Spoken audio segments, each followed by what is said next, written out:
Hi, this is Katie Sampson. I am one of the advisors for the Sowing Excellence Awards. Hello, this is Simone Cooper from the Greater Philadelphia chapter and the founder of the Blind Social Club. And you're listening to White Canes Connect.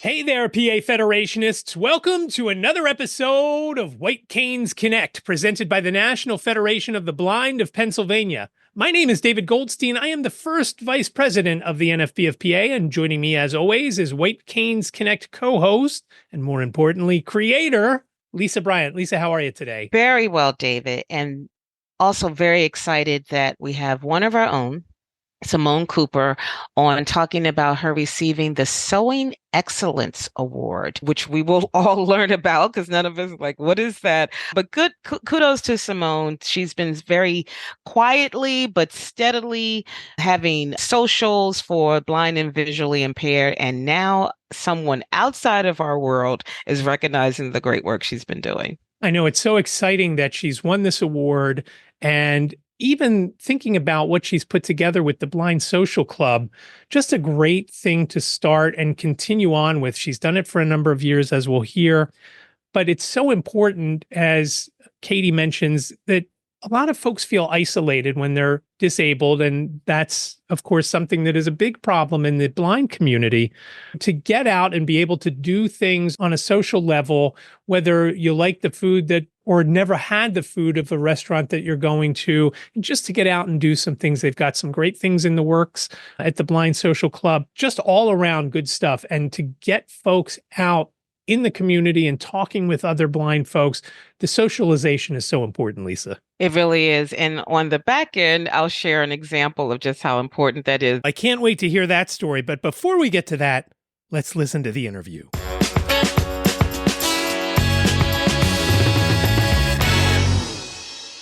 Simone and Katie, thanks so much for being with us today. Thank you. Thanks for having us. Katie, it is a pleasure to have you on. Nice to meet you. And Simone, welcome back. No stranger to the podcast. If anyone's keeping track, Simone was on back in episode 32. Talking about the blind and low vision support group. So here you are again, showing another way that you serve our community, talking about you're receiving the first Sowing Excellence Award. First off, congratulations.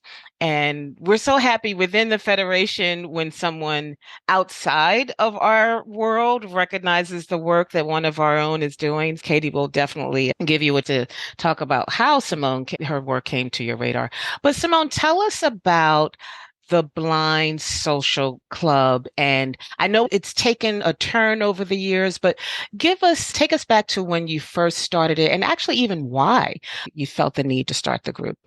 Okay, thank you. Well, thank you for the congratulations. I'm truly, truly excited for this opportunity, and I'm glad to be back yet again.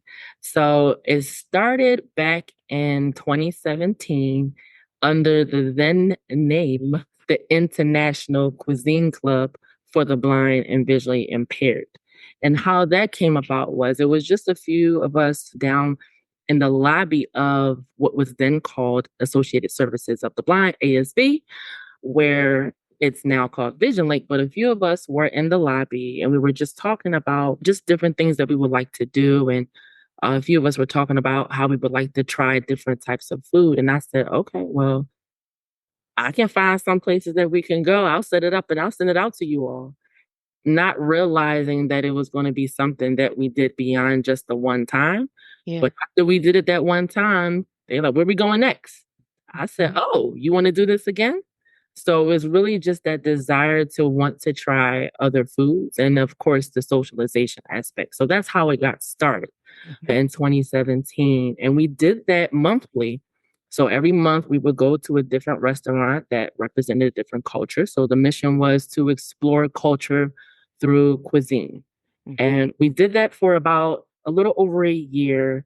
And then we stopped because I had some medical things I had to attend to. And right when I was about to start up again in 2020, little old pandemic came. So it pauses for some time, and then we picked back up in 2022. And at that time, I still continued with the initiative where we're going to go to the different restaurants, but instead of it being year round, just to make it a little easier on me, especially because I had other things I was doing, it would just go from about maybe March or April till about September. But when September came around that year, I said, you know what? I want to be able to do a little bit more. Like, there's so much more for us to do out here. Yes, the eating at different places has been wonderful and people have been enjoying it, but I just felt like there was so much more for us to explore as a group, and then also allowing the community to see who we are as a group. So in doing that, I said, I need to change the name because we're no longer just doing restaurants. We're no longer just exploring culture through cuisine. Now, that's still a part of what we do. I don't think I would ever move away from that because it's the heart of where all this was birthed. But I need a name that's going to better describe and explain what it is that we're doing. And that's where the Blind Social Club was birthed. I think that's a great name too, by the way, especially after hearing the initial name, which is just way too long to roll off the tongue very easily. So when you're talking about going to these different places, primarily in the Philadelphia area, or have you ventured out? And I know you've got one in Jersey coming up, but from here going back, primarily in Philly? Yes, primarily in Philly. I did do a bus trip. So that was the only one that was outside of the Philadelphia area. We went to Lancaster to Amish restaurant. Okay. So that was something that we did, but typically it's the Philadelphia area. So I'm always excited when I am able to go beyond Philadelphia. So yes, I'm excited about the one in Jersey.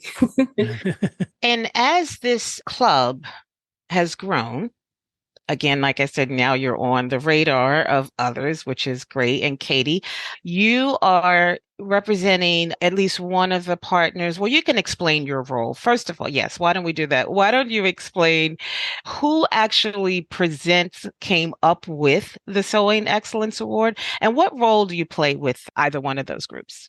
Yeah, absolutely. So the Sowing Excellence program is a collaboration between the IDEA Center for Public Gardens, which is actually based in Denver, Colorado, and the United States Botanic Gardens, which is in Washington, D.C. And the award supports really this growth of plant-centered activities that really tap into potential of under-resourced communities and organizations that are blossoming, really, including a lot of peer-to-peer learning opportunities and networking for support.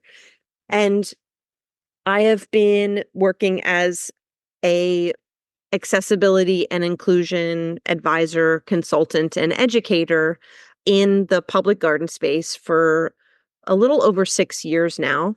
And I was asked to join as an advisory member for the first year of the awards. And it was a really tremendous opportunity to come together with a group of advisors to really think about what this award could mean for people like Simone, who are really just getting started and really starting to branch out of maybe what they initially had started, but to really think about what actual plant-based work really means. And it's the backstories are really kind of interested because it was created in a sense to recognize that together we can really expand the identity of who we are and who we serve, but most importantly, that we can connect to each other and we can connect through plants, we can connect through nature.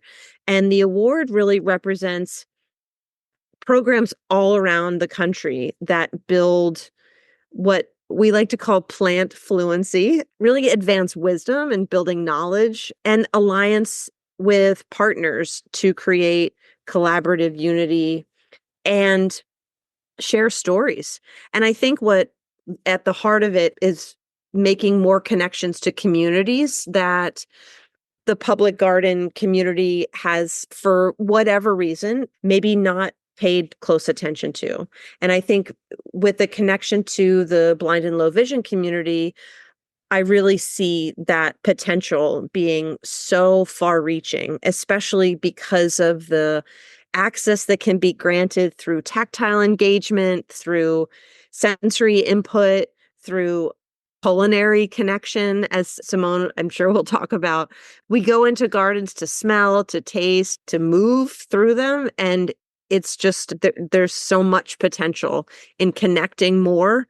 And I was really fortunate to be able to be that bridge between people with diverse needs and disabilities that want to expand more in that space. And I probably should have started off by saying this, but I'm also a quadriplegic myself. I've had disability for over 24 years, and I'm also hard of hearing. So I think oftentimes I find some of the best connections and friendships and growth through the disability network in the greater Philadelphia area. We are a strong and thriving community of problem solvers and creatives that I think share an interconnectedness that is pretty unprecedented. So I'm proud of our network. The award is more so based on, you said plant fluency or plant centered, but where does the accessibility or disability component come in? Were candidates, was that just, did it just so happen that Simone was also serving that particular community, or just where does accessibility or disability come into play? Yeah, that's a really good question, because we looked for nominations with plant-centered work, um, or activities that promote education, employment opportunities. But I think necessarily that peer-to-peer learning and also exposure. And exactly what Simone was saying is, a group of people who are blind that all come together into a restaurant, there is a reciprocal learning process that happens when you see disabled people in public spaces. It's it's a political act, so to speak, right? Because and in that sense, it's really raising awareness about people who have been isolated that really deserve opportunities to enhance their knowledge and to enhance their well-being, and also connect to others in a way that goes beyond sometimes disability, that goes beyond restrictions, but really kind of celebrates shared passions. And I think that's what we recognize in the Blind Social Club and some of the other awardees, and also that there is a real value and importance of connecting with, whether it's professional development, whether it's arts and culture, whether it's community engagement. And so the awardees that we recognized through this first round come from a number of very diverse backgrounds and all over the country, in very small organizations that are really just trying to serve and promote that connection between plants and people. And I know it sounds so broad, like, how do you narrow this down? But yeah, it's really as simple as that. So it is a national award then, is what you're saying. It's from Blind Social Club was picked out of however many from around entries around the US? Yeah, absolutely. And we had 40 nominations that came in through, and they were sorted into categories like urban agriculture, professional development. So there was a number of people that were trying to, there's a woman based in Illinois who's actually trying to finish up a book on accessible gardening. We recognized this Urban Growers Collective, which was a group of Black and women-led nonprofit farm. The Little Cherokee Seed Program, which was born out of a dream of Cherokee women who had come with a purpose of revitalizing the Cherokee culture and language. And one other one that I thought was really interesting to talk about is it's called the Jolly Avenue Garden, was enriching the lives of refugee families in Clarkston, Georgia, by providing a really safe space to grow nutritious food and build community. And so oftentimes, and of course, Simone, who is here with us today to talk about folks with vision loss. And how we can find resources and make those connections that sometimes are outside of, what we think about as sort of like health and well-being that really can spread within this like nature space that I think is really valuable too. So, Simone, how did you go from an international cuisine club to wanting to do other, that transition makes sense. So let's expand it beyond, just going out to restaurants. But how did you think you could tie into this award? I guess, first of all, how did you even hear about the award? And then how did you think, I'm going to be cool and refer to as BSC, but how did you think BSC was a fit for this award? Well, I'll start with how did I find out about it. Mm-hmm. So Katie and I had a previous relationship. So we knew each other. So I don't know how familiar she was with exactly what I was doing, but when we had a chance to talk and I let her know what I was doing, catching up and everything, she told me about this award. Ah. And I was just like, okay. And she nominated me for the work that I was doing. And to me, that was just, I can't even really, describe in that moment that somebody thinks that what I'm doing is worth being nominated for this award. Because sometimes, a transparent moment, I sit here and I plan these things and people do have a good time. But then sometimes I feel a little overwhelmed. Like, do people really appreciate it?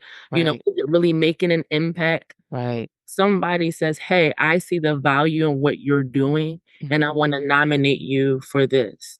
And I said, you know what, even if I don't get it, just the thought of being nominated was just, very special to me. So before we go into how you thought it was a fit, well, you kind of just answered that. So nominated and then you officially apply. What is the process? Yes. So Katie let me know that she was going to nominate me. So Right. being a woman of her word, followed up me and let me know about the application, what was required and when it needed to be submitted by. So in the process, that was pretty much it. She just connected me to the application and did that and offered herself as assistance, should I need some assistance completing it. And then we submitted it. So it was a simple process. And then just tell us what sort of things you had to provide. Did you have to write a brief essay? What did you have to provide in that application? So, of course, it's the demographics, the information about your organization.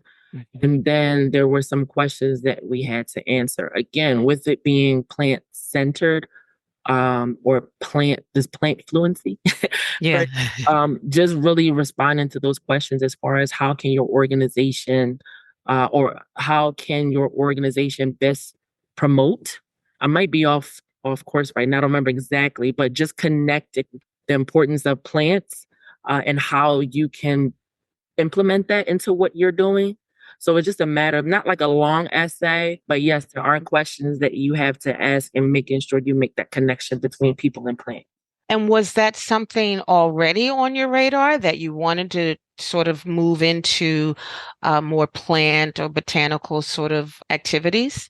I'm going to say yes. Now, this award allows me to do a little bit more, but I definitely had the one activity on the books. But due to finances, Right. not being a traditional organization, I ran into some roadblocks. It's more so finances, not being able to do it. So this allowed me to do that one particular trip, but now I'll be able to do some more activities as well.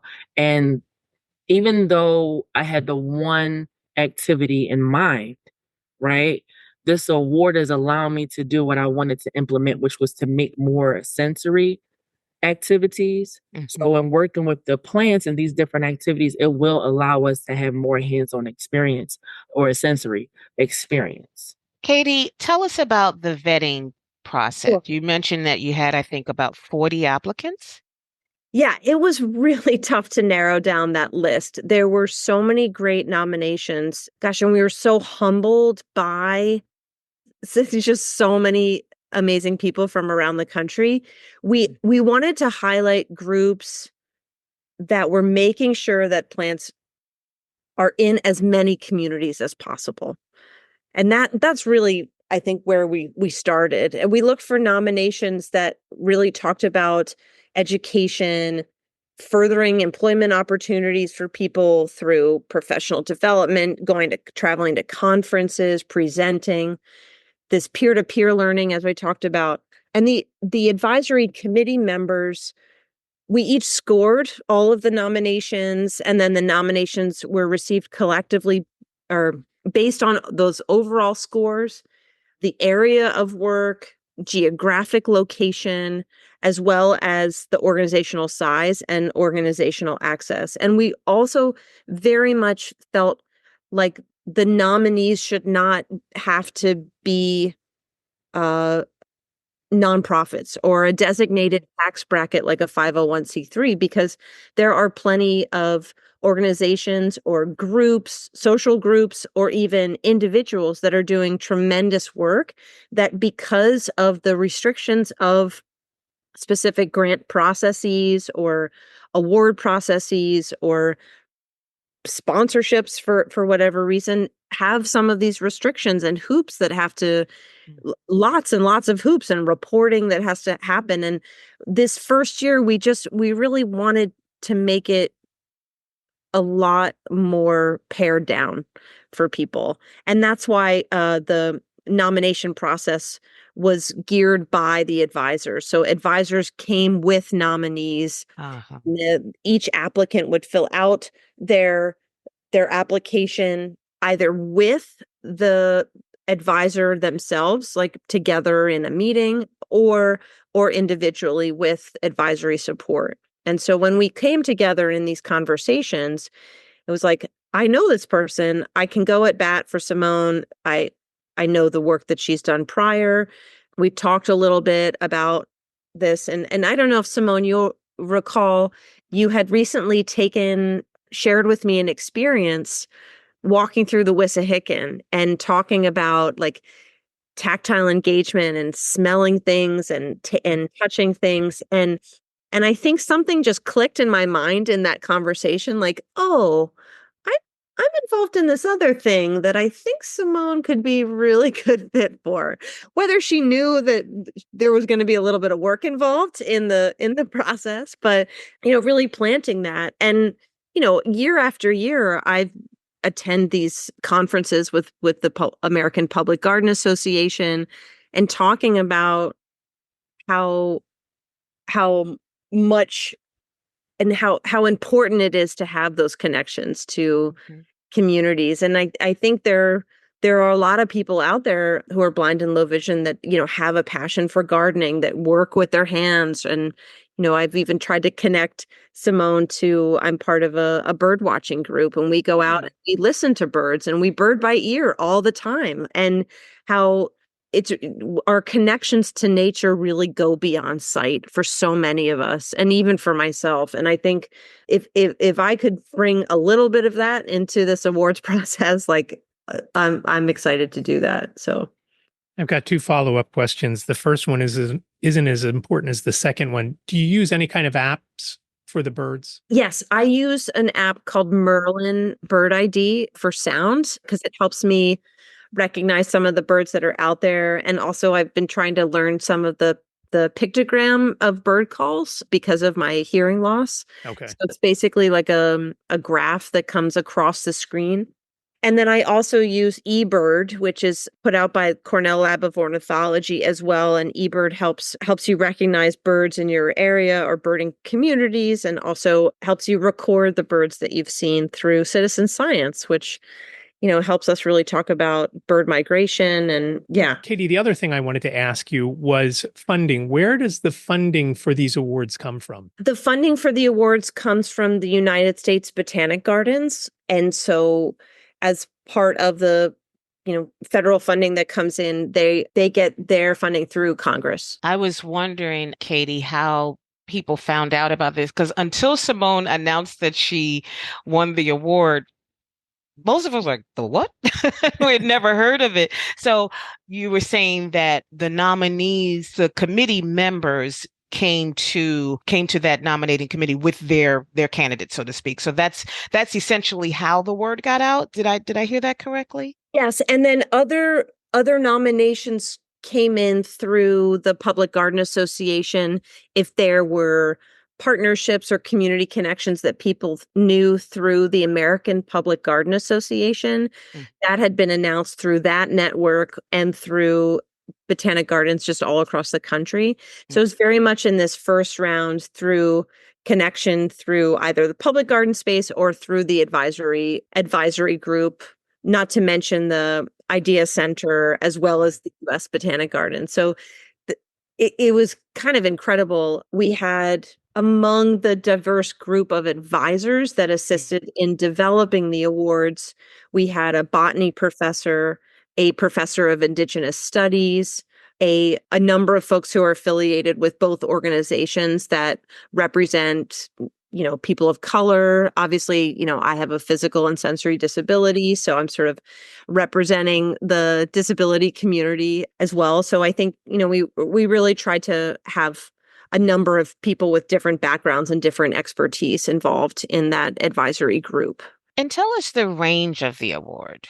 The range of the award was approximately $5,000. There were a few awardees that was a little bit less than that, but overall, most of the awards were in the $5,000 range. There were a few that eclipsed that, and that was because their proposal or their application mentioned that they were going to be able to spend the money by December, which was one of the criteria that we really had to make, was like, if you're going to go out and really do the work by the end of this year, that was also a thing. And so if people had, sort of like planning applications or something in the works, but wasn't fully fleshed out and couldn't actually spend it. And because of, the way that this comes in through, federal funding, you never really know what's going to happen in Congress. And, hopefully Congress is staying alive and, keeping the doors open and the lights on and funding our federal government in the way that it should. But,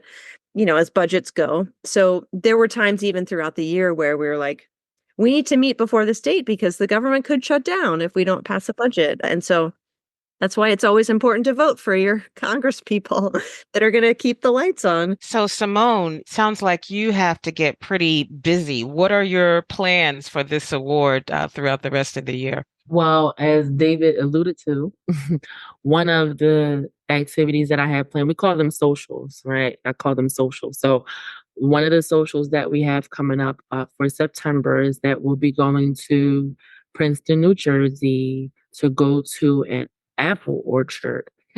And while we're there, we're going to have like a seated tour, right? So that way we're not all walking through this big old orchard, but they're going to bring the orchard basically to us.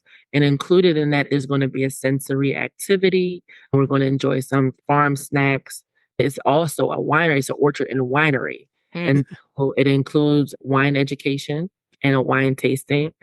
And then after that, we're going to go to lunch.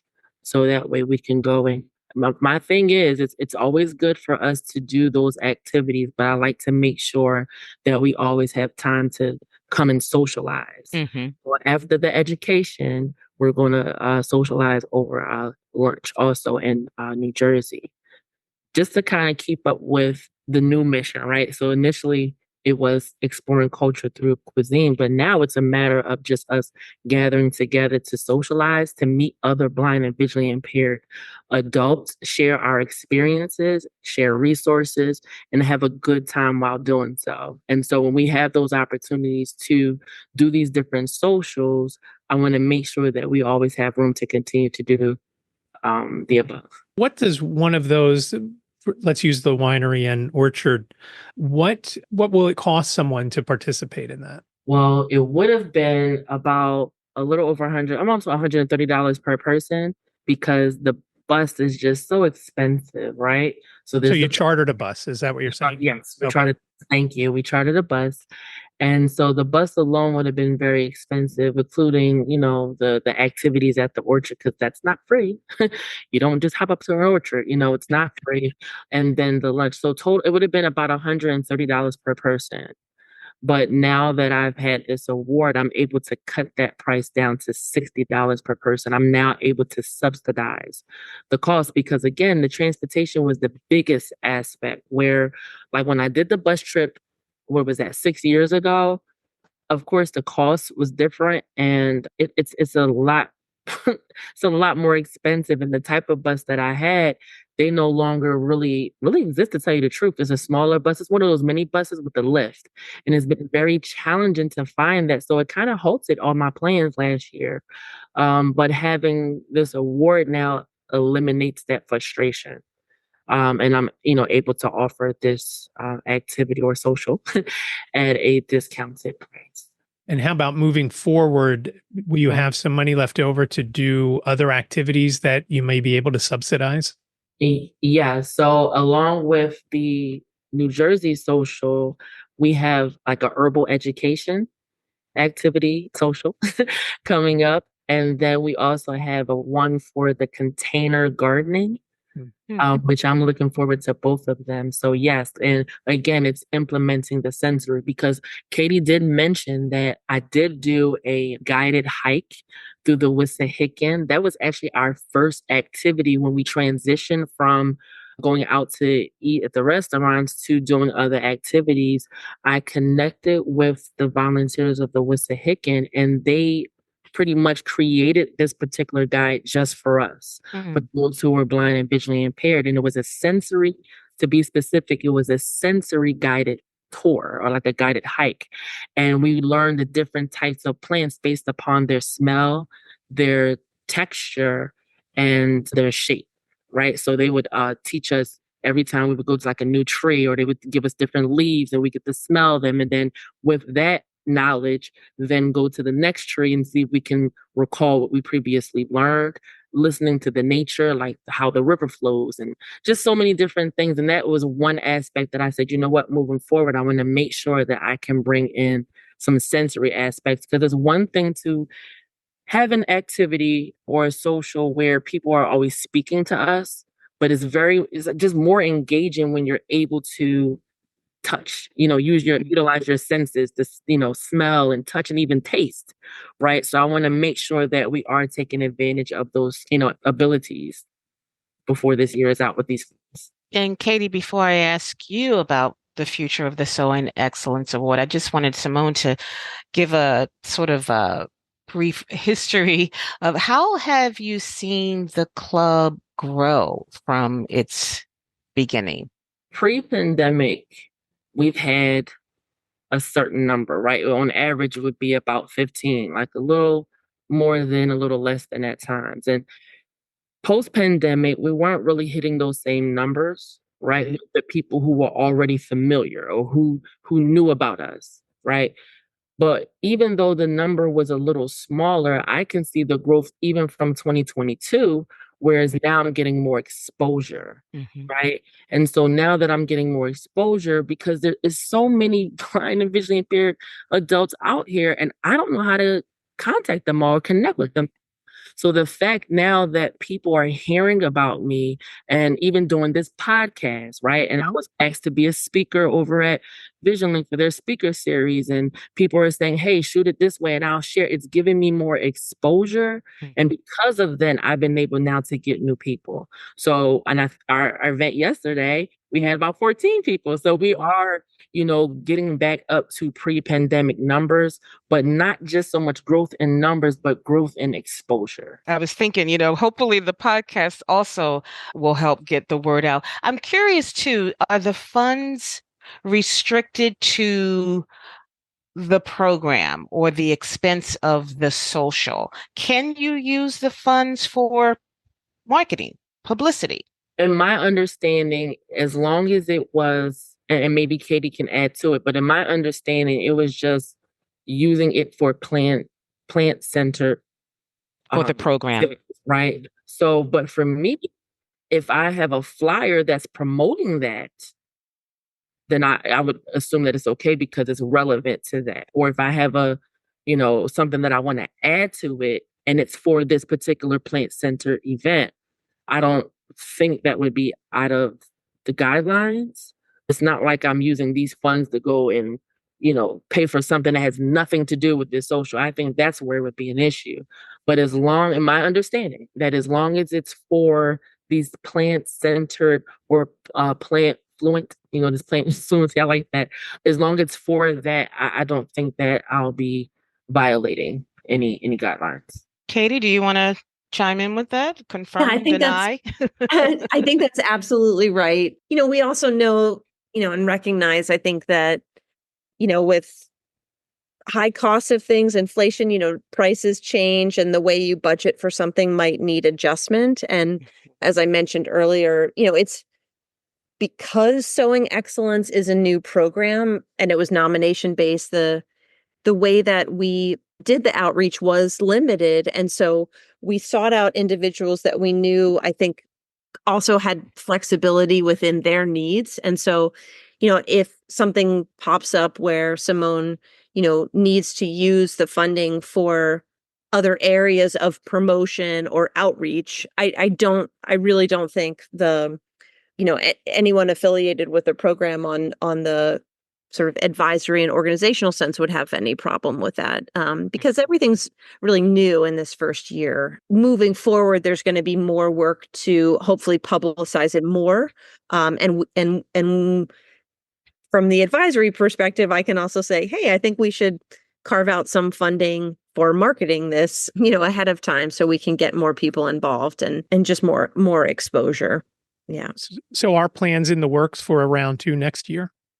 I understand that the Idea Center and the USBG hope to continue the Sowing Excellence program, given the successful completion of this program cycle. And so it's in the works now to try to implement it for 2025. So I believe, fingers crossed, knock on wood, do all the things that hopefully it will continue, because we've just seen both with some of the projects even that I've been affiliated with, just this really incredible excitement that comes from this experience. We also had a local representative who just learned audio description that's now gone and traveled to various public gardens throughout the country to learn a bit more skill set to be able to audio describe in the public garden space that is local to Philadelphia. So hopefully we will have a roving audio describer that is available for others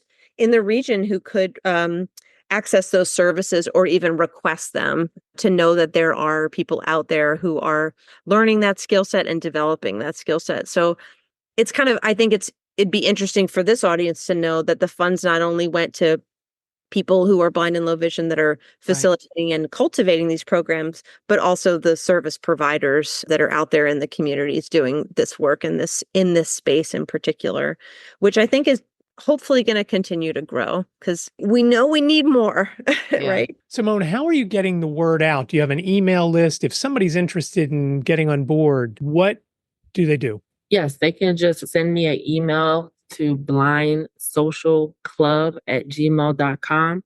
That's the best way to get in contact with me. And then if you're interested, I can just add you to the email list. So if anyone has any questions, because I know sometimes people might hear about the things that I have coming up, or more so the things that I've done in the past, or you might hear a tidbit, right? So if you have any questions, people can always feel free to do the same. Send me an email to blindsocialclub@gmail.com. We'd love for Katie to share how people can keep up with this award, when it may be announced again next year, or just how can they stay in the loop of whatever they need to know about the USBG, an idea, whatever contact information you want to share. Yeah, absolutely. So the Idea Center for Public Gardens is probably the best place to connect with for future opportunities or application process. It's likely that should hit around mid-March to mid-April. Okay. If everything falls into place, so that would be the time frame to keep a mark on the calendar. And yeah, I'm cautiously optimistic that the funding will continue, because as I mentioned, it has made tremendous strides. I think the last thing I'll just mention is I'm in between organizations at the moment, but Simone and I would not have connected if it wasn't for my previous organization that I worked for, which is our Philadelphia-based nonprofit that serves the disabled community. And Simone and I connected through the Access program that was started at Outreach a number of years ago. And I think it's really important that we have connections to our community that are utilizing both the way that we can create more economic justice opportunities for those to engage in the arts. So I would say, like, shout out to Outreach. I love the organization. I'm no longer working there, but I am their cheerleader by far. So, if anybody has any questions about how to get more involved and to look into the Access program, I encourage them to check out the website, which is www.art-reach.org. It's good to know people. It's good to connect. So thank you for, again, recognizing one of our own. And Simone, we're looking forward to hearing of all the other wonderful things you'll be coming out with. I personally was at the get together, the social yesterday, had a great time. It was nice to be back in the group. So thank you for your service to all of us. Oh, thank you so I much. didn't mean to sound like military there, but No, thank you for coming. Thank you for the support. Katie, thank you for nominating me. And the thing is, that's what I wanted to say too. Just the fact that Outreach took the time to meet with me, because I actually had a meeting with them to see how they could best help me with one of my socials that I was trying to plan. And the fact that they took the time to hear little old me, somebody who's trying to do something, good for our community.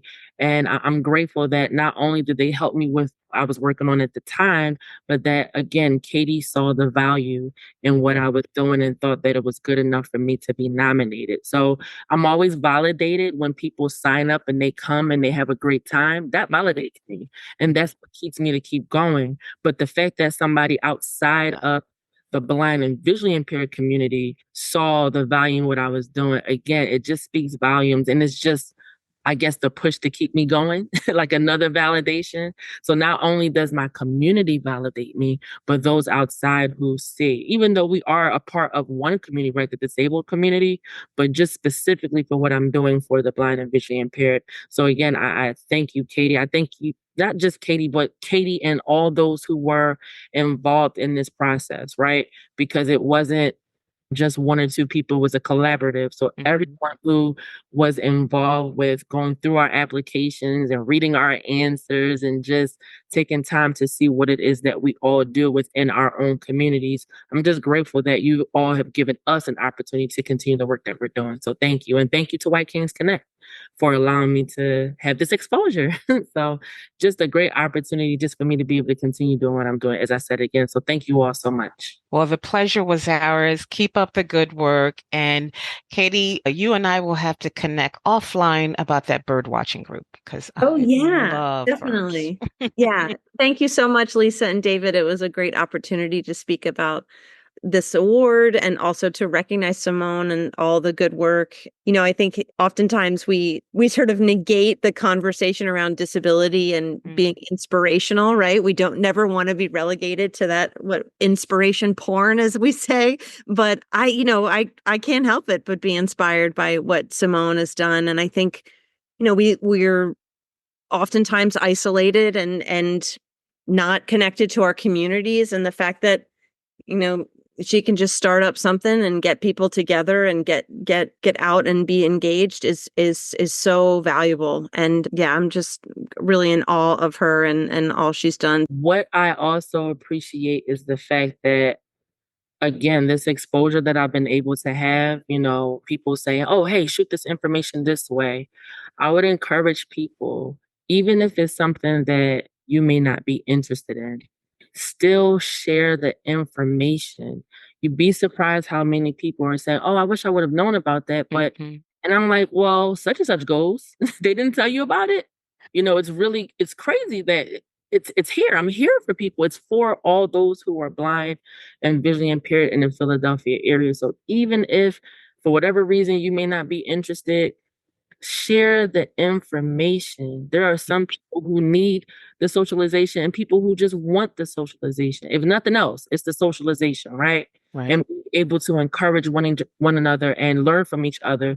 This is what we do, even if it's not a planned event that is being broadcasted, right? Even when we just gather amongst ourselves, it could be 2 or 3 of us. We're learning from each other. So imagine how much more we can learn and how much more we can encourage and how much more we can empower if we can do it in larger number. So please share that information. I will just say one final thing that I overheard you say, Simone, that even if you planned a social and you only got 2 people to show up, you would be just as committed and engaged with those 2 people as you would with the 15 of us that were out the other day. So that shows a real commitment. And thank you for that. That, it's the numbers are great and we need the numbers, but if there are instances where those numbers, for whatever reason, are lower, it's so nice to hear that that doesn't diminish your service. Again, it's all about service. Right? It comes back to service. Thank you, Katie. Thank you, Simone. It's a pleasure talking with both of you. Simone, keep up the good work, and Katie, we will have you back at some point to maybe talk about what other work you're doing with another organization. Thank you so much. Thank you.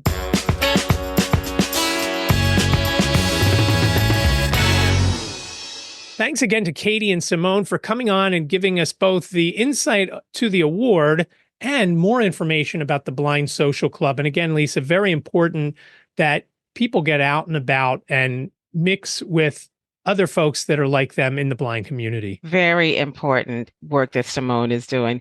The example I wanted to share at one of the socials, we were talking about, I was talking to someone there and asking if he was going to Simone's next social. And he said, "Oh, yeah, definitely." And I said, "Oh, where is it?"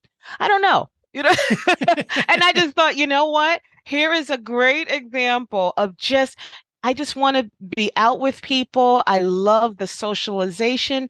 It's where we are is almost like a backdrop, but it's so important to being with people in the community. So I just thought that was just such a funny example. So it is very important work that she's doing. And I love how she's continuing to step up her game and make this even more interesting. She's being very creative in expanding the sort of things that she's doing. And some of the things coming up past the orchard and winery also sound really exciting and really piqued my interest when she talked about both the herbs and the container gardening. So looking forward to hearing more about those. Again, show notes will have Simone's email address, which is very easy to get to, blindsocialclub@gmail.com. So reach out to her if you're interested, if you're in the Philadelphia area. So what else is on the NFB of PA radar? We've got the NFB of PA State Convention coming up from November 7th through the 10th in Erie.